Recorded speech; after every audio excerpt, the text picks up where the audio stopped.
disebutkan karena kita masih di dalam insyaallah niki tanggal 27 Muharram nggih 1445 Hijriah ba'da hijratir Rasul sallallahu alaihi wasallam, disebutkan di dalam kitab Tarikh Al-Khulafa, Tarikh Al-Khulafa oleh Imam As-Suyuti, menceritakan tragedi perang Karbala.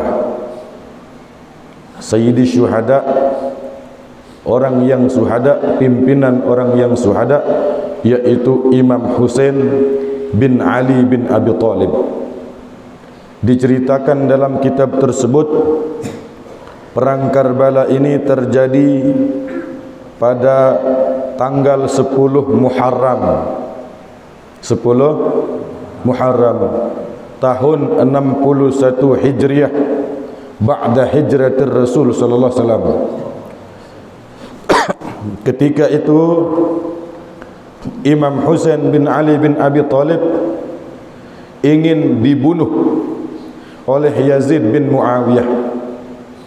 Imam Husain bin Ali bin Abi Thalib ingin disingkirkan, sementara waktu itu yang menjadi gubernur adalah Yazid bin Muawiyah.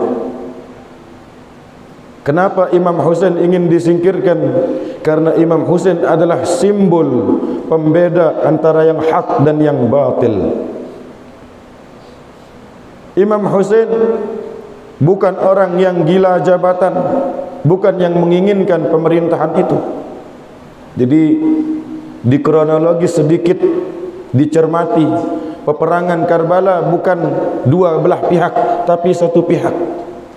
Imam Husain tidak berperang, tidak ingin merebut kekuasaan, tetapi fitnah-fitnah yang terjadi sehingga menyebabkan nyawanya melayang. Pada saat tersebut terjadi pengejaran-pengejaran. Yazid bin Muawiyah kantornya di Kufah, Irak. Sementara Imam Husain tinggal di Madinah. Kerjaan beliau mengajar, menyebarkan ilmunya baginda Rasulullah SAW di Masjidin Nabawi. Kemudian ini Yazid bin Muawiyah mengutus bala tentara untuk mencari Imam Husain. Sementara di Kufah, di situ terjadi pergolakan-pergolakan. Orang-orang mengatakan 12.000 orang berbaiat sumpah mati setia kepada Imam Husain. Sementara yang dibaiat tidak ada di Kufah, orangnya di Madinah. Maka ini 12.000 orang Kufah mengirim surat kepada Imam Husain datang ke Kufah. Imam Husain mengutus satu orang untuk mengklarifikasi kabar tersebut. Yang diutus tidak kunjung datang membawa kabar, maka tidak sabar dia sendiri yang berangkat. Pada saat malam dikejar-kejar oleh tentara Yazid bin Muawiyah, Imam Husain berada di makam pusaranya baginda Rasulullah SAW. Solat munajat, solat munajat, sampai Imam Husain mengatakan, Assalamu alayka ya Sayyidi ya Rasulullah, keselamatan atasmu wahai Nabi Muhammad. Wahai Rasulullah, kakekku Rasulullah, ini aku Husain, cucumu ya Rasulullah, mengadu kepadamu wahai Nabi Muhammad bahwasanya umat Islam yang engkau tinggalkan kepada kami dan kami untuk mereka akan membunuh aku. Sementara mereka ingin membunuh aku wahai Nabi Muhammad, mereka umat Islam, umatmu wahai Rasulullah. Maka Imam Husain tertidur di pusarannya Rasulullah SAW, di atas kuburnya Rasulullah. Di dalam tidur dia bermimpi melihat baginda Nabi Muhammad SAW. Dia melihat Nabi, Nabi mengatakan, ya waladi, wahai anakku, jangan takut. Orang-orang yang membantaimu, yang membunuhmu, aku haramkan syafaatku di hari kiamat. Selepas itu Imam Husain bangun. Maka dikumpulkanlah para pengikut-pengikut setianya. Dalam kitab diceritakan yang mengikuti Imam Husain jumlahnya 73 orang. 30 orang tentara lengkap, kuat, bersenjata lengkap. 40 orang sisanya anak kecil dan perempuan. Ketika dikumpulkan, Imam Husain mengumpulkan mereka. Sementara Yazid bin Muawiyah mengejar-ngejar dari arah Mekah Madinah, memburunya.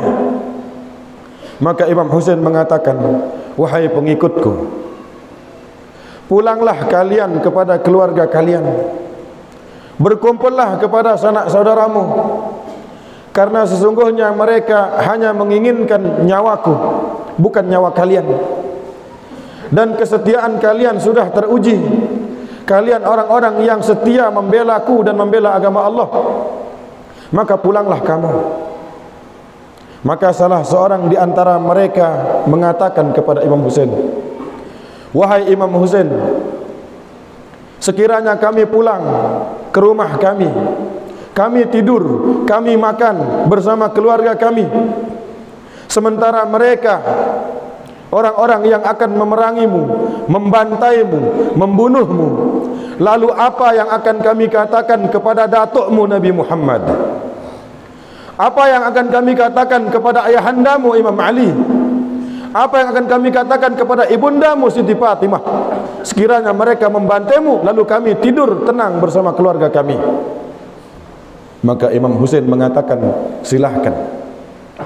Mahatma Gandhi, seorang tokoh besar India, pernah mengatakan, sekiranya saya punya 73 orang seperti tentara Imam Husain, maka saya akan bisa menaklukkan India dalam satu hari satu malam. Mereka siap berjuang harta dan nyawanya untuk Imam Husain. Maka berangkatlah Imam Husain bersama 73 orang. Diriwayatkan, diceritakan dalam kitab, mereka berjalan dari Madinah ke Kufah, Irak.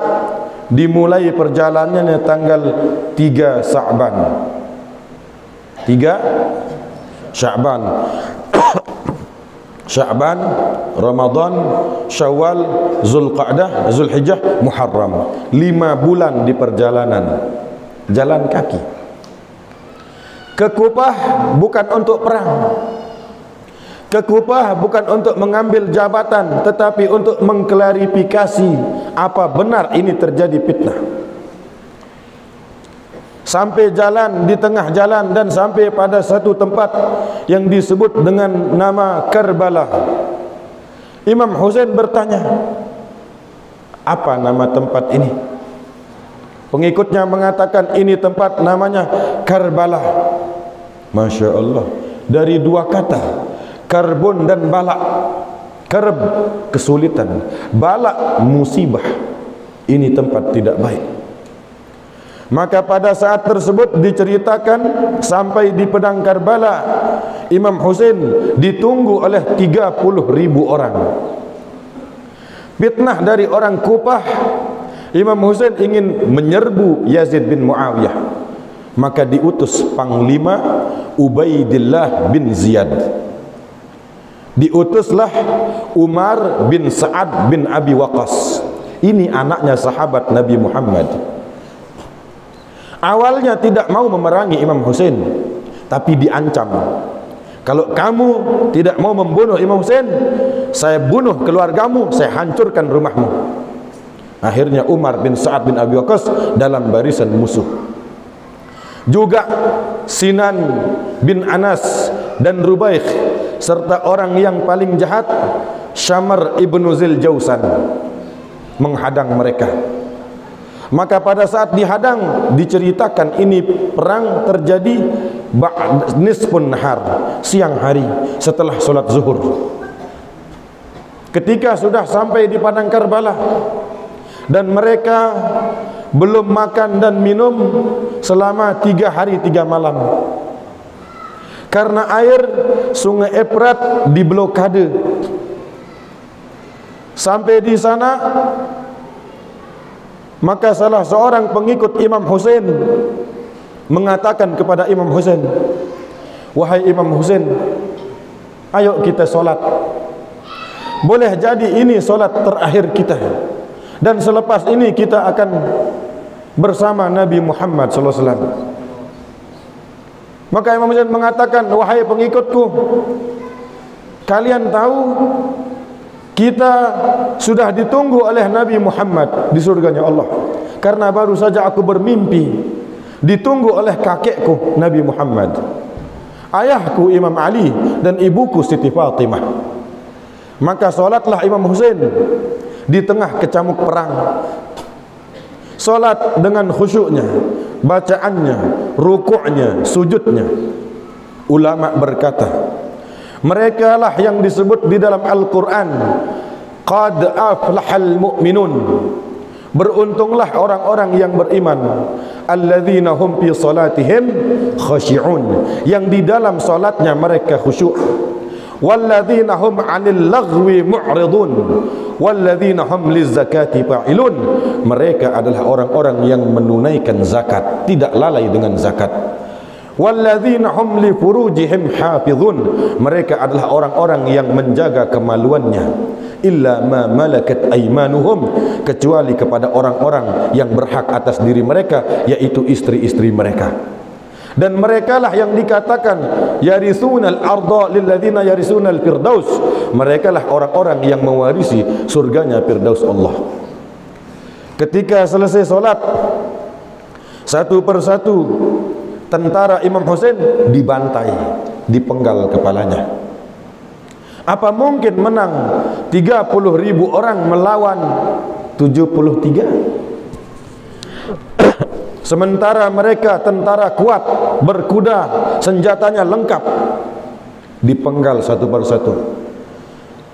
Maka datang keponakan beliau dari ahlu bait keluarga Nabi Muhammad, namanya Qasim dan Ahmad, putra Sayyidina Al-Hasan.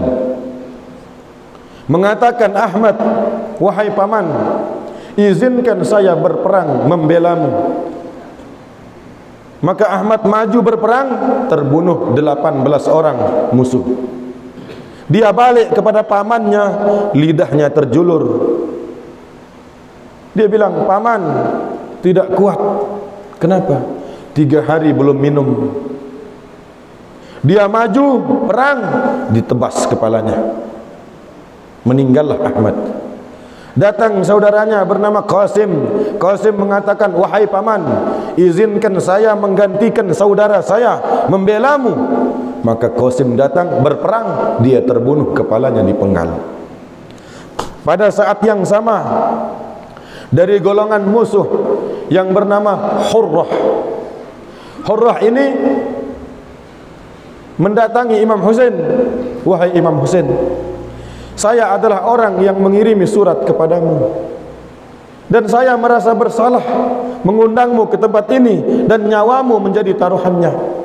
Maka izinkan saya berperang membelamu, wahai Imam Husain, dan ini anak saya ikut berperang membelamu. Maka Hurrah maju, mati 80 orang. Dia maju, dipenggal kepalanya, tidak kuat melawan musuh yang begitu besar. Di saat yang sama putra Hurrah terpenggal. Tinggal Imam Husain sendirian bersama keluarga Nabi Muhammad yang kecil-kecil dan orang-orang perempuan.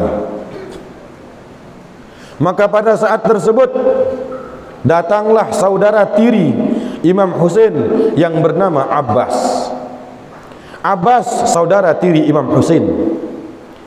Imam Ali bin Abi Thalib begitu meninggal Siti Fatimah, menikahi 4 orang wanita dan punya banyak anak, di antaranya Muhammad Hanafiyah, Muhammad Ali Akbar, dan Abbas. Abbas mengikuti perang Karbala.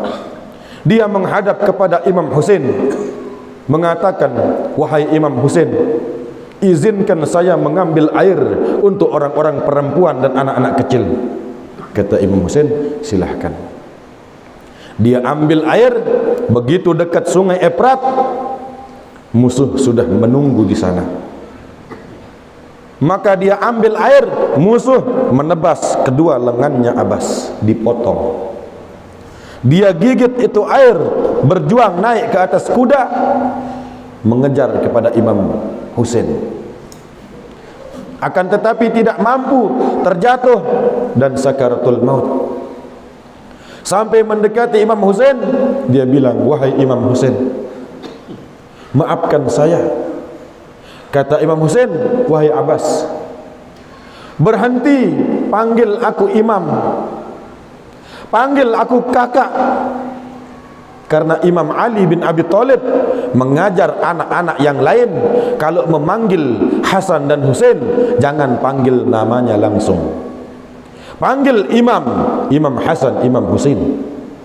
Kalau dia belum makan, jangan kalian makan sebelum dia makan duluan. Kalau dia berjalan, jangan engkau berjalan di hadapannya. Maka Abbas tahu sopan santun, menyebut Imam Husain tidak dengan kakak, imam. Imam Husain mengatakan, "Jangan panggil aku kakak, jangan panggil aku imam, panggil aku kakak." Maka Abbas matanya penuh dengan darah. "Kakak, kakak, tolong usap darah yang ada di mataku. Aku ingin sebelum nyawa keluar dari tubuh melihat wajahmu yang mulia." Karena Abbas ketika lahir di atas muka bumi, wajah pertama yang dia lihat wajahnya Imam Husain bin Ali bin Abi Thalib. Maka ketika melihat, meninggallah Abbas, tinggal Imam Husain sendirian. Ketika sendirian, keluar anaknya yang bernama Ali Zainal Abidin As-Sajjad. Dia datang keadaan badannya sakit, menggigil, mengatakan, "Ya abata, wahai ayahku, izinkan saya berperang membelamu." Maka Imam Husain mengatakan kepada saudarinya Zainab di dalam tenda, "Zainab, jangan dikasih berperang Ali. Kalau dia mati, maka keturunan kita akan habis sampai hari kiamat. Masukkan dia ke dalam tenda." Maka Imam Ali Zainal Abidin adalah bukti sejarah sampainya silsilah Nabi Muhammad kepada para habaib yang hari ini masih hidup.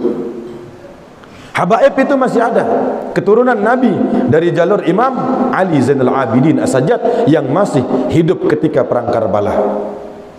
Maka Imam Husain mendengar di dalam tenda ada bayinya dia yang umur 6 bulan belum minum air ASI ibunya, kering. Maka dia gendong. Dia mengatakan kepada musuh, "Wahai musuh-musuhku, adakah kalian punya hati? Ini anak belum minum air ASI, tolong berikan air kepada dia." Maka musuh bukan air yang diberikan, tetapi anak panah yang ditancapkan ke dada anak tersebut, merobek jantungnya. Imam Husain kemudian menangis, tidak mampu melihat anaknya. Menangis tidak mampu melihat anak tersebut, dia letakkan. Maka tinggal Imam Husain sendirian melawan 30.000 pasukan. Dia berdiri ketika itu diperintahkan kepada Sinan bin Anas dan Rubaih, "Maju, serang dia, penggal kepalanya." Begitu ini dua orang maju, dia maju, tidak berani. Wajahnya Nabi Muhammad SAW.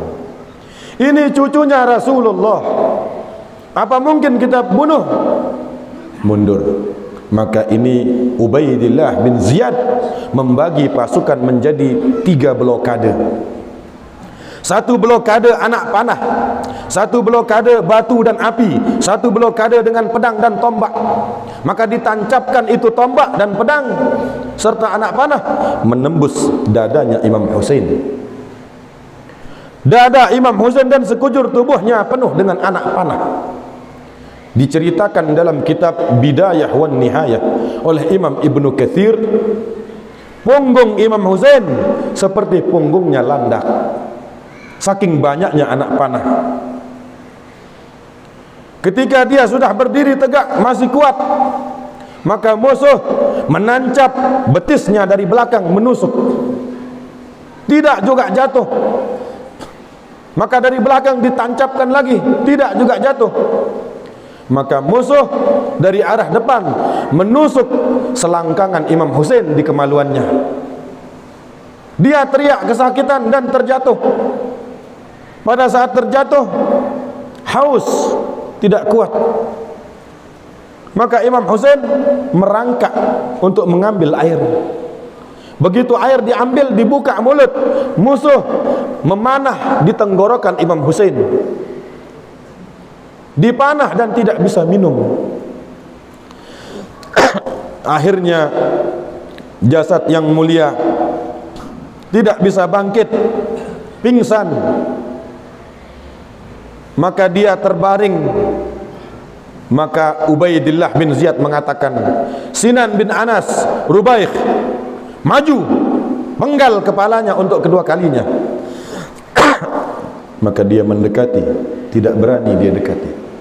Ini mirip wajahnya Rasulullah, Nabi Muhammad, cucunya Nabi Muhammad. Dia balik, muncul orang yang tidak punya hati, namanya Syamr ibn Ziljausan.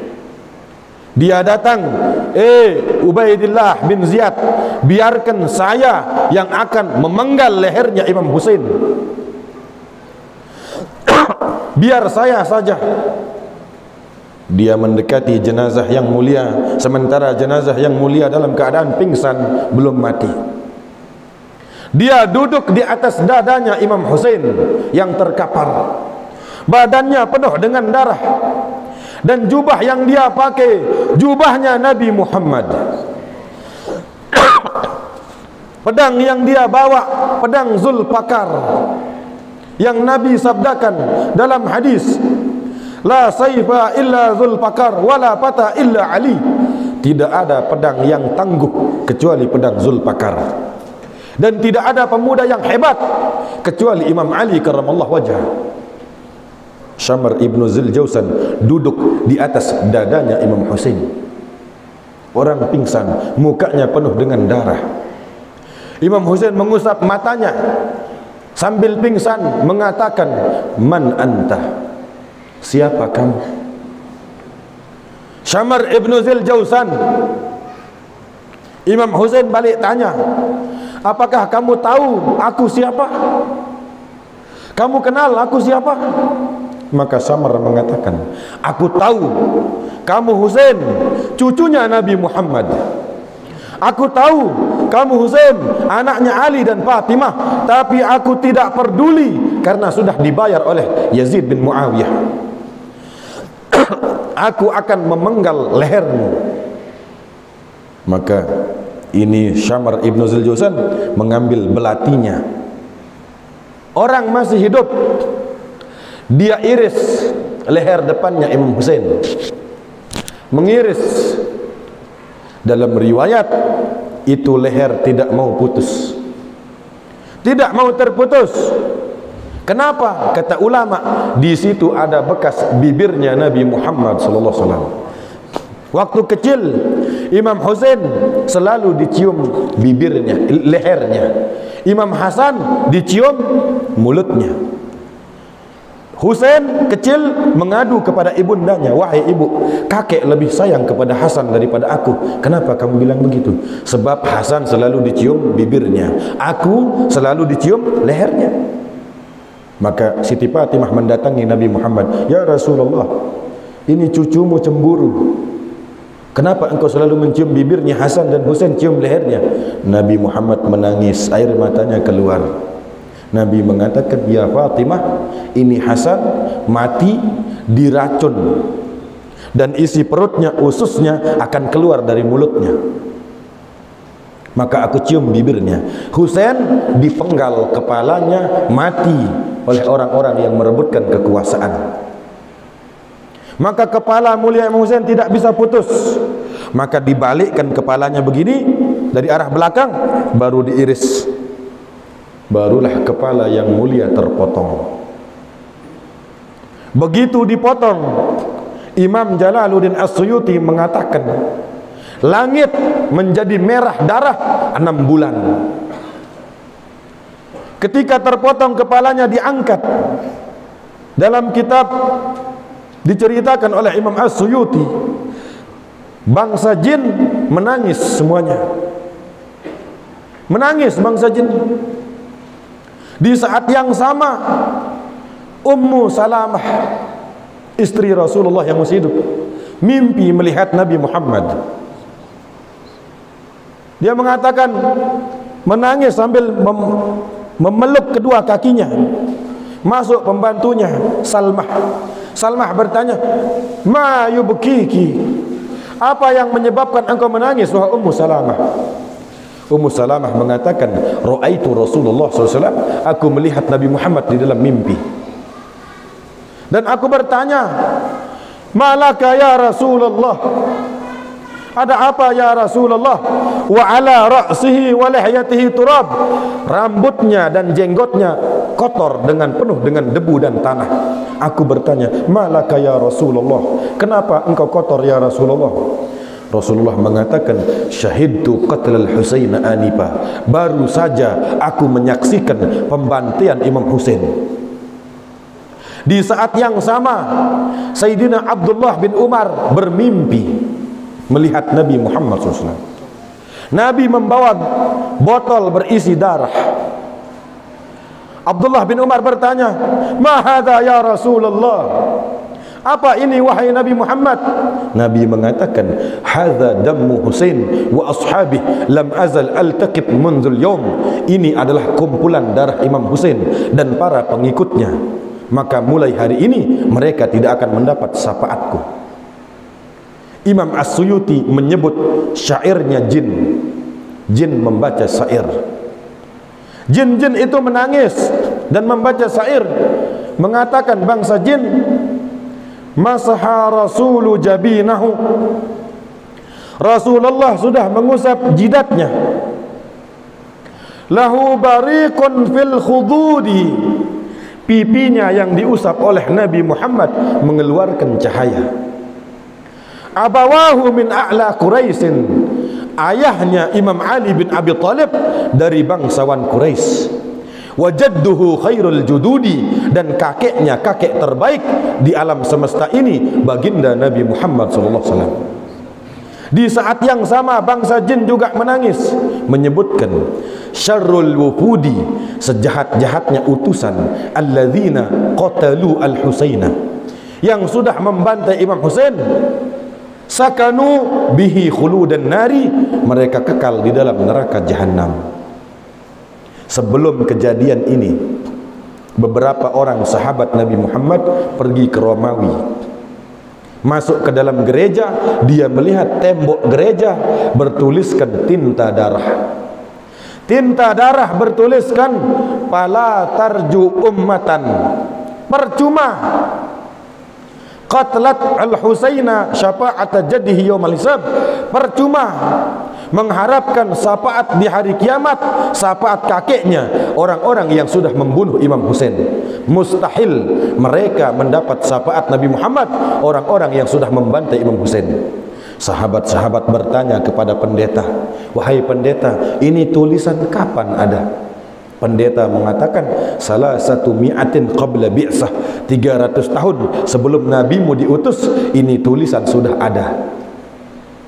Di saat yang sama, dalam kitab Tanbih Al-Mughtarrin, Imam Hasan Basri menyebutkan,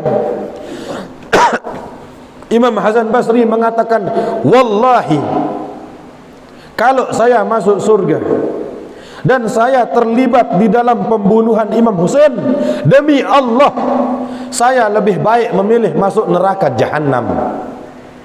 Muridnya bertanya, "Wahai Imam, kenapa mengatakan demikian?"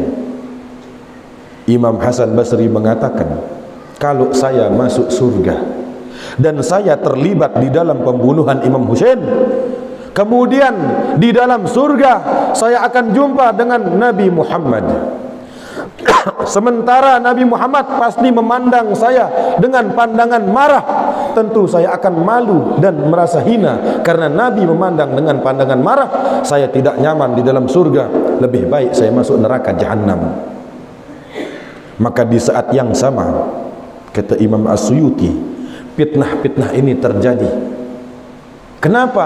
Karena mereka menginginkan daripada kekuasaan, mereka menginginkan jabatan, mereka dengan segala cara menghalalkan untuk membumi hanguskan Imam Husain. Maka hadirin hadirat yang dirahmati Allah Subhanahu wa ta'ala, kenapa sejarah ini begitu penting? Sejarah ini begitu besar di hadapan kita, dan mungkin hari ini tidak bisa selesai. Ini berjilid-jilid ceritanya. Dikatakan oleh Nabi Muhammad, ana awwalu man yadkhulul jannah, saya orang yang pertama kali masuk surga. Summal ahla baitin Nabi, kemudian keluarga Nabi Muhammad. Summa man ahabbahum, kemudian orang-orang yang mencintai keluarga Nabi Muhammad. Saya keluarganya ahli bait Imam Ali, Siti Fatimah, Hasan Husain, dan keturunan, dan yang mencintai keturunan Nabi Muhammad SAW.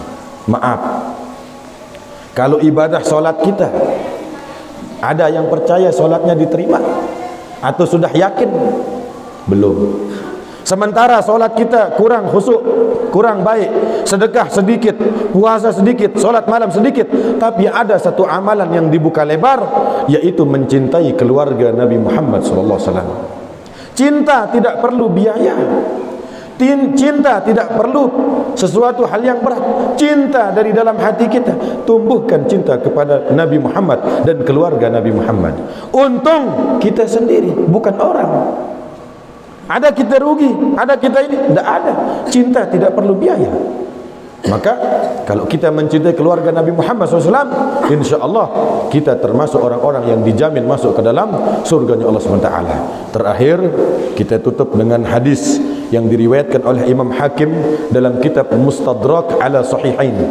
Imam Hakim meriwayatkan dari Nabi Muhammad SAW, hadis yang berbunyi, lau anna rajulan, sekiranya ada orang, sofana bainar rukni wal maqam, berdiri di depan Ka'bah, shalla wa sauma, dia salat, ibadah, bahkan ibadah haji dan umrah di depan Ka'bah, dia puasa, salat, terus menerus ibadah, summa mata, kemudian mati, mubghidun li ahli bait, laqiyallah mubghid li ahli bait, dakhalan nar, dia mati di dalam hatinya membenci keluarga Nabi Muhammad, matinya masuk neraka jahanam.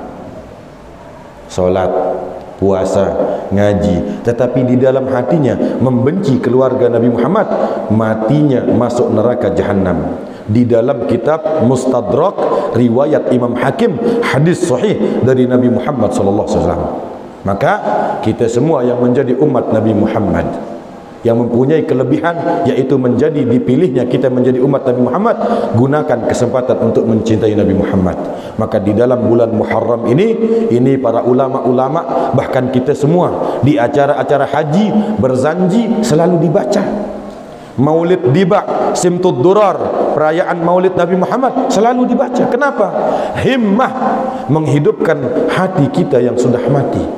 Bahkan menyebut nama mereka, kata ulama, mendatangkan daripada ibadah yang bernilai pahala di sisi Allah Subhanahu wa ta'ala. Mudah-mudahan kita ketemu di lain kesempatan. Kita akan bahas nanti keistimewaan Imam Ali karramallahu wajhah. Wallahu a'lam bissawab. Bismillah.